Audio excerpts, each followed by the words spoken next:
시장의 잔주름까지 들여다보는 시간입니다. 시장 클로즈업. 과연 외국인과 기관 같은 주요 세력들, 주포들은 어떤 포트폴리오를 구성하고 있을까요? 이상로 전문가의 주포 잡는 포트폴리오, MTN인트 이상로 전문가와 함께 이야기 나눠보도록 하겠습니다. 어서 오세요. 네, 반갑습니다. 제가 원래는 이제 포트폴리오를 먼저 네. 보긴 하는데 오늘 시장 워낙 급락을 하고 있다 보니까 시장 네, 얘기부터 먼저 해보도록 할게요. 사실 터키 리라화가 급락하고 있다는 소식이 저는 처음에 굉장히 좀 크게 다가왔던 게 네. 우리나라가 2000년대 초반에 외환 위기를 겪었을 때도 사실 우리나라가 시작이 아니었었잖아요. 동아시아에서 먼저 외환 위기가 발생했었고 네, 그게 맞습니다. 우리나라에서 좀 터졌었던 거고 터키까지 이렇게 되고 나니까 굉장히 좀 그 불안감이 커지고 있거든요. 혹시 어떻게 보세요 지금? 네, 일단 전체적으로 우리가 한번 판단을 해본다면 사실 이런 글로벌 위기 자체가 이루어졌음에도 불구하고 국내 증시만 또 안 빠진다라고 본다면 또 그것도 또 상당히 또 아이러니할 수 있다는 거죠. 그런 부분에서 본다면 오늘 국내 시장이뿐만 아니라 아시아 증시 전반적으로 지금 다 하락을 하고 있습니다. 특히 이머징 마켓이라고 하는 인도네시아라든지 아니면 인도 이쪽이 3%대 하락세가 나타나고 있고 대만도 마찬가지 2.3% 하락하고 있거든요.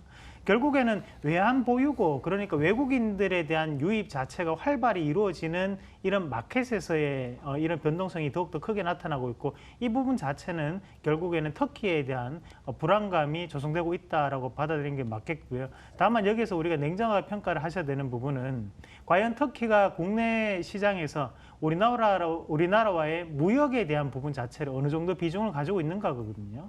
그런 부분에서 본다면 우리가 터키를 형제 나라라고 하지만 실질적으로 무역에 있어서는 큰 비중 자체를 차지하고 있지는 않습니다. 그 나라 문화권 자체가 또 우리나라와 상당히 대비되는 그런 문화권을 가지고 있기 때문에 그런 부분에서 봤을 때 글로벌적인 부분에서 불확실성은 꾸준히 유지가 될 수 있겠지만 그렇다고 해서 국내 증시가 여기서 더욱더 크게 하락한다라고 보기에는 조금 어렵지 않나. 그래서 저는 코스닥에 대한 지지 포인트 자체를 650포인트 정도로 650포인트가 아니라 750포인트 정도로 네네. 판단했었는데요. 그 가격대까지 지금 빠져 있는 상황이기 때문에 과매도 구간 다시 한 번 더 들어왔지 않나 그렇게 말씀을 드리겠습니다. 네, 알겠습니다.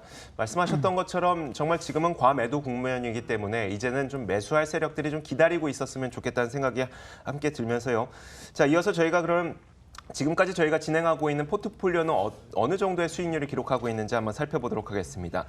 자, 이상로 전문가의 포트폴리오 지금 공개하도록 할 텐데요. 누적 수익률은 일단 굉장히 좋습니다. 70% 정도의 누적 수익률을 기록하고 있고 워낙 리스크 관리를 자주 해오시다 보니까 이런 수익률을 기록하고 있을 거고요. 개별 내용들을 한번 살펴보면 7월 16일에 주셨던 Y솔은 7%대의 수익률을 계속 기록을 하고 있습니다.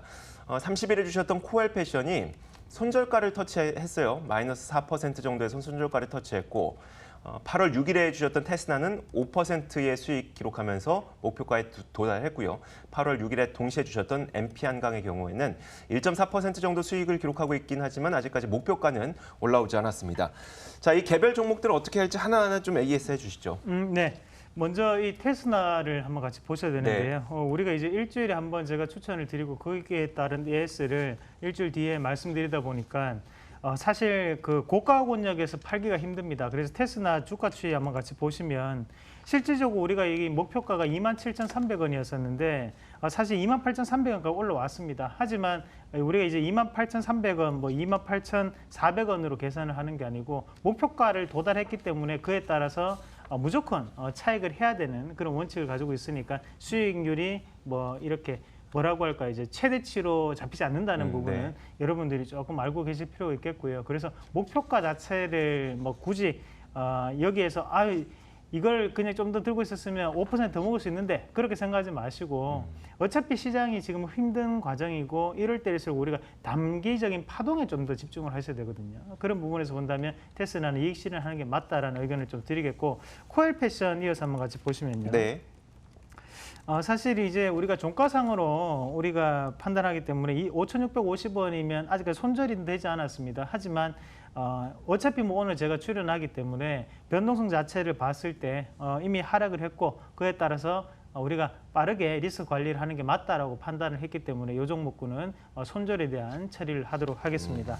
자, 그리고 나머지 Y솔은 좀 더 홀딩하겠고요. 그리고 MP 한강 잠깐만 한번 같이 보시면 네네. 장중에 우리가 이 MP 한강 같은 경우에도 금요일 날 시세가 2,970원까지 올라왔지만 실질적으로 이제 목표가가 3,020원이었거든요. 그래서 50원이 모자랐기 때문에 거기에 따라서 이익 실현을 하지 못했고, 사실 뭐 장중에 보고 있었으면 제가 잡아드리지 않았겠습니까? 하지만 뭐 장중에 그렇게 우리가 대응하는 부분이 아니기 때문에 여기에 대해서 좀 더 홀딩하시면서 다시 지금 또 다시 매수가까지 내려왔는데요. 지금 좀 더 지금 어차피 뭐 시장에 대한 파동 자체를 이겨내는 과정이기 때문에 홀딩에 대한 의견을 드리도록 하겠습니다. 네. 사실 이상로 전문가가 나와서 저희에게 이 종목을 어떻게 하시라고 얘기할 수 있는 기회는 일주일에 딱 20분밖에 존재하지 않는다 보니까 사실 네. 장중에 또 올라가고 또 주중에 올라가는 그런 측면은 좀 약점이 될 수밖에 없습니다. 자, 이렇게 저희가 포트폴리오를 한번 정리해봤는데 그러면 새롭게 넣어볼 만한 종목들은 또 어떤 것들이 있는지 지금부터 하나하나 공개하도록 하겠습니다.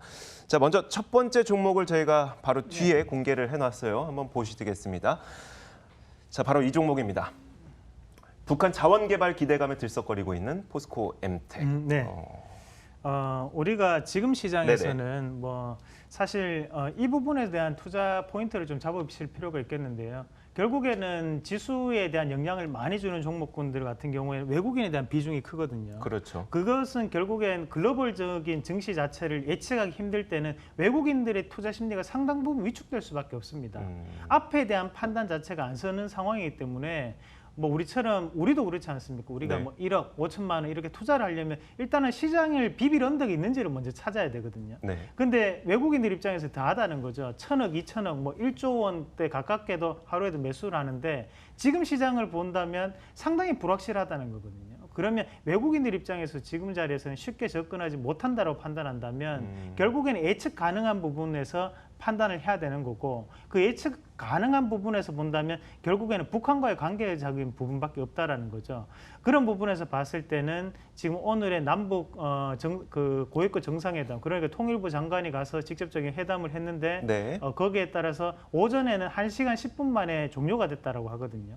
그 말인즉슨 의제거리가 많았지만 쉽게 해결을 해결됐다는, 봤다라고 우리가 해석을 한다면 이 남북 관계에 대해서 추가적으로 뭐 좀 더 좋은 소식이 듣길 확률이 높지 않겠나. 그래서 예측 가능한 부분이기 때문에 이 종목군들에 대해서 오늘 시장에서도 강했고, 결국에 우리 포트폴리오에서도 지금 시장 상황에서는 반드시 이 남북경합주는 한 종목 이상은 가져가야 되지 않겠나라는 의견에서 포스코 엠텍을 말씀을 드리도록 하겠습니다. 그런데 우리가 이런 종목을 살펴볼 때요, 사실 우리끼리, 그러니까 개인들끼리 이거는 분명히 남북 관련주로 하나는 넣어야 돼라고 생각하는 것보다는 뭐 기관이라든지 이런 주포들도 그렇죠. 관심을 갖고 있어야 되잖아요. 수급은 어떻습니까? 그리고 또 이왕 넣는 거 또 가격적인 부분도 좀 맞아줘야 됩니다. 그렇죠. 네. 우리가 뭐 지금 시장에 철도주가 아무리 좋다고 해서 그 철도주를 추격 매수할 수는 없거든요. 그만큼 리스크 극대적인 부분 자체를 관리를 해야 되는 거고, 지금 이 포스코 엠텍 같은 경우에는 기관에 대한 매수를 우리가 좀 더 눈여겨보실 필요가 있겠는데요. 기관에 대한 매수 자체가 일단은 우리가 한번 같이 보셔야 되는 것이 요거는 순매도에 대한 매도율에 대한 부분에서 접근을 좀 해봤습니다. 네. 자, 하단권역에서 다시 한 번 더 인위적인 가격, 그러니까 역별 상황에서 양봉을 형성시켜 주는 것이 바로 기관의 매수세였거든요. 양이틀간 지금 24일, 25일 날 많은 매수세가 들어왔는데 그 이틀 동안에 대한 우리가 이 순매도를 한번 같이 보시면 이날이죠. 이날 두 날인데요. 여기서 매도를 눌러보면 매도 자체는 잡히지 않는다는 거거든요. 그러면 100%다 순매수라고 봐야 되는 상황이고, 결국에는 이날 매도를 하지 아니하고 다 신규적인 매수가 들어왔기 때문에 이 자리 자체는 좀 더 의미를 둘 수 있는 가격권력이 형성되었다라고 판단할 수 있다는 겁니다. 그 가격대가 지금 한 4,500원대, 4,600원대 형성될 수 있겠고, 그 자리 자체에서 오늘 다시 한 번 더 매수권력이 바뀌고 있는 과정인데, 우리가 이 종목군에 대한 뭐랄까요? 거래원 입체 분석을 통해서 한번 같이 보시면 현재 매도를 하고 있는 게 메릴 린치 그리고 모건 스탠리거든요. 결국 외국인들 팔고 있는데 그 물량 자체를 기관에서 지금 받아주고 있는 형국이라는 거죠. 그런데 이 종목군 같은 경우에는 바닥을 잡아줬던 것이 기관의 매수세였기 때문에 쉽게 이 추세를 깨지 않겠다라고 판단하고, 현재 이런 남북 관계에 대한, 남북 경협에 대한 얘기가 나오는 부분 자체는 이 포스코 엠텍에 대한 주가에 대한 향방을 좀 더 긍정적으로 할 수 있고, 또 한 가지는 실적 발표를 이미 했습니다. 그러나 실적에 대한 리스크가 없다라는 얘기거든요. 그런 부분에서는 추세적인 부분을 좀 더 긍정적으로 바라볼 수 있는 종목. 그래서 이 종목군을 말씀을 드리도록 하겠습니다. 네, 알겠습니다. 일단 가격은 그러면 네. 그 수급 상황을 봤을 때 이 정도라면은 이 정도 주가는 지켜줄 수 있겠다. 여기까지는 알겠는데 위로는 네. 어느 정도 생각하고 계세요? 뭐 이런 것들은 고가 권역에 대한 매물이 지금 상당 부분 잡혔거든요. 다시 한번 차트를 한번 같이 보시면 대부분의 지금 악성 매물권 자체가 지금 5,800원에서 6,000원대에 지금 이렇게 머물러 있는 상황이거든요. 그러면 이 악성 매물 자체까지는 뭐 한 번쯤은 베팅이 좀 가능하다라고 판단할 수 있겠죠. 네. 그래서 이런 부분에서 좀 더 빠르게 흘러가는 것들이 지금 대우AL이라든지 이런 철도 관련주들이 이런 뭐랄까 이제 매물권역을 강하게 돌파하고 올라왔거든요. 그런 부분에서 본다면 지금 포스코엠텍 같은 경우에도 다시 한 번 더 추가적인 상승이 가능하다고 판단하고 지금 자리에서 매수로 좀 더 대응을 한번 해보도록 하겠습니다. 네. 자, 매수가는 4,800원에서 4,850원, 그리고 목표가는 5,100원, 그리고 손절가는 4,650원 제시해드리도록 하겠습니다. 네, 알겠습니다. 자, 이렇게 저희가 또 포트폴리오를 포스코엠텍 넣어보도록 하겠습니다. 이어서 한 가지 종목을 더 공개해드리도록 하죠. 바로 그 종목이 뒤에 나와 있습니다. 보도록 하죠. 헬스케어 클라우드 서비스가 대세다. 비트컴퓨터를 들고 오셨네요. 네.